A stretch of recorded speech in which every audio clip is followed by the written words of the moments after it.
before we work with the spelling words today, listen to them and read them with me using the next video. After you've done that, your job is to choose 5 or more words that are on the list that's posted at the end of this post. So notice I took out a lot of the words because of what we're doing with them today.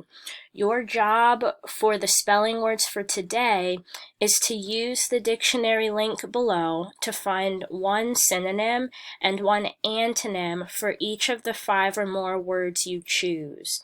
So I took out a lot of words because those words that are gone don't have synonyms or antonyms, and we want to focus on the words that do. So if you remember, synonyms are words that have almost the same or a similar meaning to another word.